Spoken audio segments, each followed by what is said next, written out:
programar desde cero en IBM sobre mi data lake, o sea, sobre mi clúster, como debe ser, ya lo había explicado la vez pasada. Voy a mi servicio Watson Studio, que ya seguro ustedes lo tienen ya desplegado.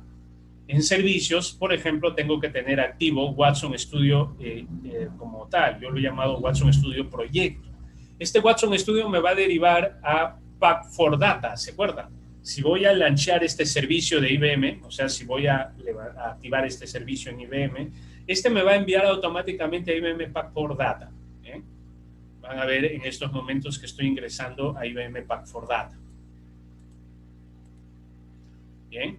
En este IBM Pack4Data yo puedo crear un proyecto desde cero. Bien. Pero yo ya tengo varios proyectos. Cualquiera de ellos, voy a entrar pues a mi proyecto Data Lab, por ejemplo. Creo que por acá tengo un proyecto con varios algoritmos. A ver, voy a regresar para, de paso, explicarles la programación brevemente de varios algoritmos de los que hemos visto. Creo que lo llamé proyecto 22, creo que es este. A ver. Es un proyecto de IBM Watson Studio convencional para poder hacer analítica de datos. Yo puedo programar en esta infraestructura con este data lake haciendo ingesta de datos, etcétera, o desde mi notebook Jupyter, ¿se acuerdan? Para programar con Python. Y acá, por ejemplo, le voy a decir, voy a ponerle un nombre, ejemplo 1, bien, y le quiero decir que trabaje con Python 3.7, pero de repente voy a hacer también procesamiento paralelo, quiero que trabaje con Spark, bien, tiene un Spark 2.4 con Python 3.7, con un clúster con un maestro y 2 ejecutores, vean, con un Virtual CPU y 4 RAM de cada uno de ellos en infraestructura, me parecería estupendo, y por ahí podría programar en Apache Spark ya, bien, en PySpark, Python Spark, para hacer uso de este Apache Spark detrás, vean, y sencillamente pulso crear. En la capa gratuita puedo hacer esto, vean. Lo que pasa es que esto es un servicio serverless, estoy indicándole qué quiero usar, pero no lo voy a usar sino hasta cuando lo ejecuto, y eso es lo más interesante que tiene IBM. Ahorita yo estoy configurando y costo cero, y no voy a gastar nada, pero si ya le pongo la programación, ya hago ingesta, hago entrenamiento de algoritmos, ya ejecuto el ciclo de procesamiento de este clúster que tiene un virtual, una CPU y 2 nodos ejecutores, o sea, de estos 3 nodos. Bien. Vean, ahí está la capacidad por hora, incluso me dice de todo este notebook Jupyter sobre esta infraestructura, ahí está, y acá puedo programar en Python ya, como es un entorno Jupyter convencional, solo que IBM lo ha adaptado, ¿no es cierto? Pero es un Jupyter con los bloques, ¿no? los espacios donde yo puedo ir agregando datos. Bien, en este entorno yo puedo desde acá, por ejemplo, decir, si tengo ya un dataset enlazado a mi Cloud Object Storage, vean, voy a tratar de ver si tengo un asset inicial, o si quiero cargarlo de manera batch, o quiero cargarlo de manera streaming, o quiero pasarle credenciales, acá puedo elegir. Bien, si quiero insertar el código pandas para convertirlo en data frame, ese dataset que yo tenga, lo puedo generar. Por ejemplo, voy a usar una conexión convencional. Bien, vean acá, estoy usando una conexión convencional, y con esta conexión convencional yo me voy a conectar a mi Object Cloud Storage, el único Object Cloud Storage que me permite la capa gratuita IBM, y que yo ahí sí tengo datasets. Bien, entonces lo dejo así nada más. Si quiero que me cargue streaming, porque ese dataset de mi Object Cloud Storage se está llenando continuamente, puedo usar este objeto, que es diferente. Bien, puedo decir, quiero hacer carga streaming. Bien, y me va a decir, muy bien, selecciona de qué origen quieres de datos. De repente, de mi dataset de finanzas, que continuamente está siendo alimentado, quiero este dataset, y es que yo tengo acá dataset de ejemplos, ustedes no se preocupen si no aparece ahí, pero solo lo estoy haciendo para demostración. Bien, este dataset de ejemplo, yo lo puedo seleccionar, pero vean cómo lo voy a utilizar. Bien, ¿cómo lo voy a utilizar? Lo voy a utilizar con conexión streaming. Bien. Vean cómo selecciono esto y le digo, sí, correcto, este dataset quiero que lo estés escuchando a cada rato y me estés dando a cada rato esa conexión. Y vean cómo generó el código. Vean qué es lo que hizo. Hizo uso de librerías, aparte de la librería Pandas, hizo uso de, y apuntó a mi Object Cloud Storage, a mi dataset que está en mi Object Cloud Storage, y me está trayendo, pero no me está trayendo en batch, ojo, me está trayendo los datos en streaming. Así que si yo ejecuto esto, puede continuamente estar escuchando estos datos y los va ingresando al algoritmo o al modelo para calibrar. Bien, muy costoso, dicho sea de paso, si lo dejo y lo ejecuto así, lo dejo ejecutando, porque continuamente va a estar ejecutando mis ciclos de procesamiento. Pero si yo no quiero, si solo quiero, por ejemplo, hacer una conexión no streaming, sino una conexión convencional, una conexión con credenciales convencionales o una conexión, pero que no necesariamente me trabaje de manera streaming, lo puedo hacer y puedo seleccionar de otra manera para hacer esa conexión. O puedo sencillamente alterar la programación. Vean acá, cuando se elige otro tipo de código con credenciales, me muestra acá las credenciales. Y estas son las credenciales para conectarme a mi Object Cloud Storage. Hasta acá me he conectado a mi origen de datos. Bien, pero debajo, en otro incluso, podría acá sumar y agregarle otro espacio. Acá podría empezar a programar la red neuronal, el algoritmo, usar la librería o el modelo tal, el algoritmo tal. Muy bien. Esto es sencillo en IBM. En cambio, si estuviera directamente en Jupyter, en Google Cloud, sí tendría que programar estas credenciales y la ruta a mi origen de datos, ¿no? Esta es una tremenda ventaja que tiene IBM. Por otro lado, voy a salir de esto para mostrarles. Por otro lado, si yo tuviera ya mi programa hecho en Python, en un Jupyter Notebook, o sea, un blog de notas, ¿no es cierto? Un blog de notas, y lo quiero, voy a entrar a mi proyecto 22, creo que ahí es donde tengo varios algoritmos, y lo quiero cargar, puedo ir a nuevo Notebook, pero en vez de crear uno nuevo desde cero, voy a decirle desde archivos existentes, desde el archivo existente. Bien, y acá voy a buscar mi Notebook Jupyter, bien, mi archivo donde está el programa. Por ejemplo, yo les he compartido varios ejercicios. Por ejemplo, yo tengo acá, ¿cuál es? Acá está. Yo tengo varios archivos de ejemplo que se los he compartido acá, de regresión logística, por ejemplo. Este es un archivo de regresión logística. Pero acá tengo varios algoritmos más de ejemplo. Tengo el algoritmo de árbol de decisión. Tengo un algoritmo bayesiano convencional. Uno de red neuronal convencional, de convolucional, CNN. Pero esta sí es red neuronal convolucional. Bien. Tengo acá también el ejemplo de K-means. Bien. El algoritmo de cluster K-means. O neighborhood, correcto, nearest neighborhood. O tengo también algoritmos, por ejemplo, el de regresión lineal o el de árboles de forestación. Bien, tengo redes neuronales recurrentes que son muy sofisticadas, les decía, para hacer un guardado de memoria. Uso estos ejemplos siempre para enseñar mis cursos de inteligencia artificial. Por eso, repito, en este curso de inteligencia de negocios y minería de datos no se puede profundizar, pero igual les estoy compartiendo y todo esto está en la carpeta semana 3 para ustedes. ¿Bien? También hay un tutorial hay series de tiempo, vean, y series de tiempo multivariables, porque es cuando yo quiero predecir, por ejemplo, el precio de diferentes tipos de productos a la vez. Series de tiempo, bebidas, es Deep Learning. Acá hay un manual, este Deep Learning es un manual muy interesante y tiene su ejercicio allí. Es un manual que lo encontré en internet y lo comparto con ustedes, que tiene su ejercicio allí. Así que si yo elijo, por ejemplo, voy a elegir este Deep Learning, o vamos a elegir el de atrás, que es el que yo he puesto ahí de ejemplo, el de regresión logística. Si yo lo elijo, simplemente selecciono en qué infraestructura quiero que trabaje, por ejemplo esta, o por ejemplo una básica como la de acá, y pulso crear. Lo que va a hacer es generarme el data lake y sobre él colocar mi código programado. Bien, mi código programado. Dice, siempre que se pueda, se debe de hacer una conexión streaming para obtener datos. No, más bien, rara vez recomiendo streaming porque el streaming consume mucho ciclo de procesamiento. pero eso lo hice para explicar ante la pregunta de la clase pasada y que alguien me hizo, ¿y cuál es la diferencia de procesamiento o carga streaming, batch y enload?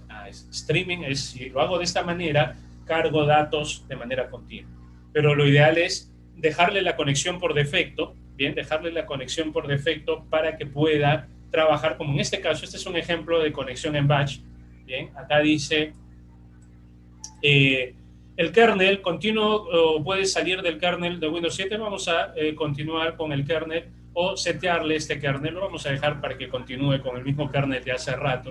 Y vean cómo acá hay toda una serie de entrenamientos de algoritmos de clasificación con regresión logística, también bias, name bias o clasificación GBT y random forest que he realizado en la infraestructura de IBM y que dentro de un momento voy a explicar. Pero la ventaja de esta programación, aquí está la regresión logística también pura, la ventaja de esta programación, número uno, es que yo podría trabajarlo así, con un solo nodo, un solo microprocesador, pero también lo podría trabajar con un clúster, con Spark detrás. Bien, acá está la ejecución de cada uno de estos foros y el nivel de precisión, y al final se hace la comparación de cada uno de estos algoritmos. Y en estos datos, con estos datos, el algoritmo que tiene mayor nivel de precisión es el algoritmo de regresión logística, que tiene 0.81% de nivel de precisión. No está mal, no está mal. A partir de 0.75 podríamos decir que ya es respetable, pero los otros no lo son, no hacen muy bien, por ejemplo, la precisión. Bien, y para explicar, por ejemplo, los principales, vamos a analizar este código. Esto ya saben que es la conexión a mi dataset, pero vean, por favor, que estoy usando la librería Spark.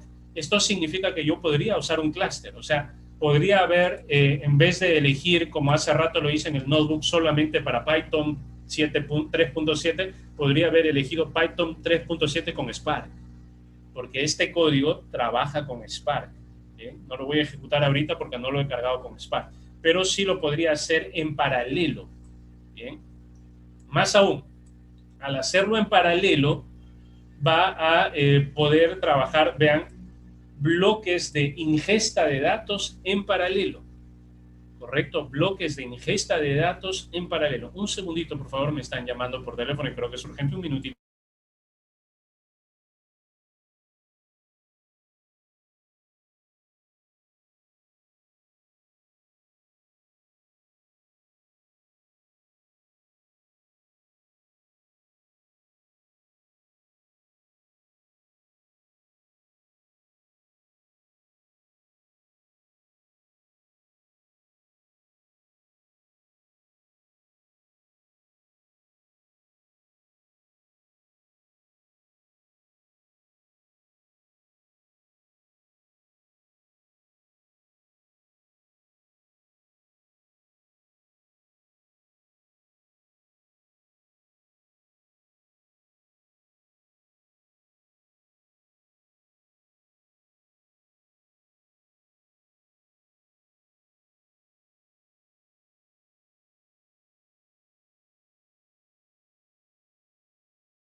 Muy bien, muchas gracias. Es un tema de que estamos revisando nuestro proyecto formativo y es importante, ¿no? Muy bien, muy bien. Les decía entonces, vean esta parte. En este fragmento de código, ¿no? Lo voy a ampliar ahí para que vean. Lo que se está haciendo es llamar a una librería FineSpark que forma parte que puede trabajar con Spark, Apache Spark, o la adaptación que IBM le ha hecho a Apache Spark que se llama IBM 2 Spark, ¿bien? Con la intención de, vean cómo está actualizando, está trabajando estas librerías con la intención de que luego se pueda trabajar, encontrar características y trabajar con PySpark. PySpark es otra librería que lo que hace es un dialecto de Python para poder trabajar de manera paralela. Bien, entonces nosotros acá estamos trabajando con PySpark y este PySpark a su vez tiene librerías como por ejemplo la librería para hacer Machine Learning, por eso lo llama ML de Machine Learning, Vector Assembly o ensamblador de vectores, que no es Support Vector Machine, ¿no? Es una variante, no es ni variante, ¿no? Vector Assembly.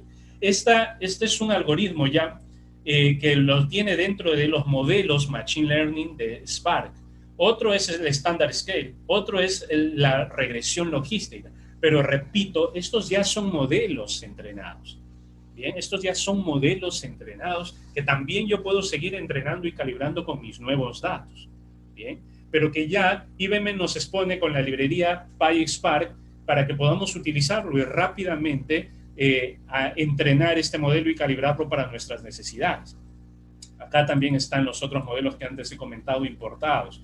Y luego el de clasificación binaria métrica y el de multiclasificación binaria. Bien, también estos van a ser elementos que también van a ayudar a hacer la evaluación de estos algoritmos. ¿Qué se está haciendo acá? Sencillamente se está dando un vistazo al dataset.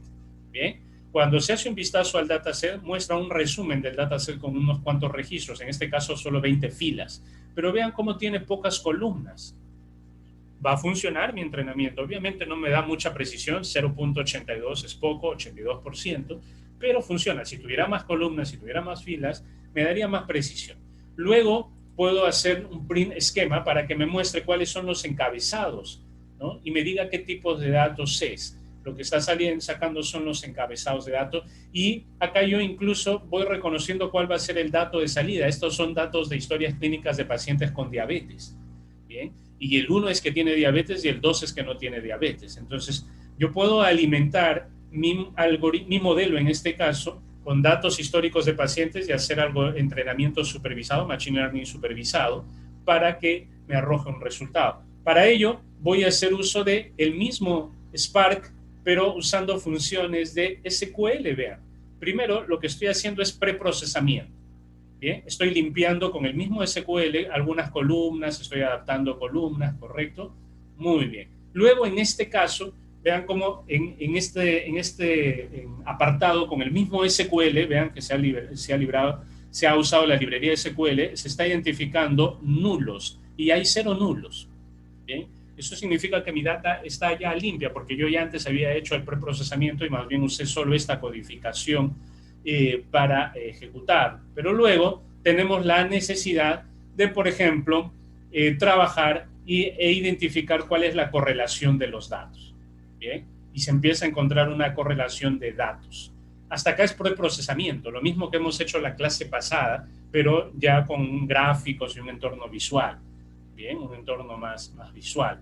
El random split me dice, a partir de acá ya voy a dividir, ya hice todo el preprocesamiento o al menos sé que la data está apropiada, a partir de acá digo el 70% para entrenamiento y el 30% para prueba, con esta línea de código. ¿Correcto? Pruebe los datos de entrenamiento, estos son los datos de prueba, y voy a aplicar, vean lo fácil que es aplicar una regresión logística cuando ya no tengo que preocuparme por la función matemática, la arquitectura de red neuronal que tenga, etcétera, etcétera, porque ya tengo el modelo creado y cargado con la librería. Y simplemente le pongo Logistic Regression, en label pongo el nombre de la columna o etiqueta que debo de tener como objetivo o salida, y luego uso un Scal Futures con una mix y una iteración o un número de épocas de 40. ¿Qué es lo que va a hacer? Va a mezclar estas iteraciones y va a repetir 40 veces mi cantidad de datos que le esté pasando. Bien, luego paso todo este algoritmo, este modelo, llamémoslo así, para que sea entrenado, y lo paso, esta regresión logística le voy a pasar los datos de entrenamiento, me va a generar así el modelo resultante ya, el modelo calibrado, ¿bien? Y luego también voy a pasar la parte de prueba, la parte de test, pero siempre usando Model Transform, ¿bien? Para que pueda hacer predicción de prueba. Hago eso, ejecuto, correcto, estoy ejecutando eso, puedo acá ver una selección de algunas predicciones que está haciendo. Noten por favor que está trabajando con datasets, noten que está trabajando con datasets. Bien, y está acá haciendo un entrenamiento, vean en esta parte, está realizando un entrenamiento. Bien. Luego vamos a hacer que nos arroje métricas de predicción. Le paso el tema de predicción y entrenamiento con etiquetas a este binario clasificación métrica, son métricas de clasificación binaria, y lo voy a imprimir y me dice, ojo, este modelo te está dando con estos datos una precisión de 0.79%. No es muy bueno, pero valdría. Si yo no quiero usar entonces regresión logística, si no quiero usar multiclasificación en evaluación, también quiero ver un accuracy, por ejemplo, no un ROC, que este es un indicador de precisión. Este es otro indicador de precisión. Me dice, no, pero si usas el accuracy, es otra métrica de precisión, tu algoritmo de regresión logística sí te arroja 0.81, o sea, 81%, lo cual no está mal para ser un algoritmo que está siendo recién entrenado. Vamos a ver cómo me va con el algoritmo Naive Bayes. Este algoritmo Naive Bayes, ¿bien? Tiene otros parámetros, obviamente, pero siempre tengo que indicarle la etiqueta. ¿Cómo pueden ustedes saber qué parámetros usar? Pueden en Google buscar en la página oficial de PySpark los diferentes modelos que tiene esta librería Machine Learning, y ahí les va a decir, en el primer parámetro pasa esto, pasa el otro, pasa el otro. ¿Bien? El smoothing con 0.1 en este caso, y lo que vamos a hacer es lo mismo que hemos hecho con regresión logística. ¿Bien? Una vez que hemos hecho eso, sacamos las métricas de precisión. El accuracy de este Naive Bayes es de 6.68, muy bajo. ¿Qué significa? Este modelo no es apropiado para mis tipos de datos, para predecir si mis pacientes son diabéticos o no. No me funciona bien con estos datos. ¿Bien? Por otro lado, busco también la métrica ROC, igual es bastante baja, el ROC, que es el ratio de calibración del algoritmo, que significa que estos datos no calibran bien mi algoritmo. Entonces, voy descartando el algoritmo Naive Bayes para este tipo. Vamos a ver un algoritmo de clasificación, vean, porque como dice sí o no está con diabetes, vamos a probar el GBT clasificador. Le paso, vean, es más moderno este tipo de algoritmos, dicho sea de paso, es evolucionado. Le paso la etiqueta nada más y simplemente el parámetro, ¿bien? El de siempre, y entreno paso datos de entrenamiento y datos de prueba, y luego encuentro las métricas. Vean el ratio 0.77 bajo y 0.74 accuracy. Para estos datos, mi algoritmo XGBT no es muy apropiado. ¿Se dan cuenta? Hasta ahora va ganando el de regresión logística con 81% de precisión o accuracy. Bien. El Random Forest, hago lo mismo, vean, le paso los datos y lo que empiezo a sacar son las métricas, el ratio del algoritmo, interesante, mejor que el anterior, pero la accuracy muy poco nivel de precisión en predicción, 78%.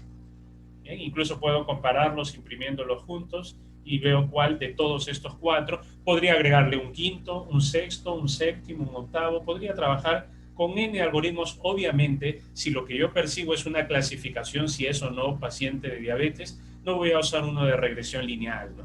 Porque ese es para predicción continua. Bien, tendría que usar los algoritmos de clasificación o de clusterización, bueno, en este caso tampoco clusterización, sino de clasificación. Bien, supervisar. ¿Correcto? Vean cómo acá hay un ejemplo de experimentación con 4 y librerías. Vean rapidísimo con librerías y cómo podemos nosotros trabajar al respecto. Eso es porque estoy usando la biblioteca y la librería PySpark, con los modelos Machine Learning de PySpark sobre IBM.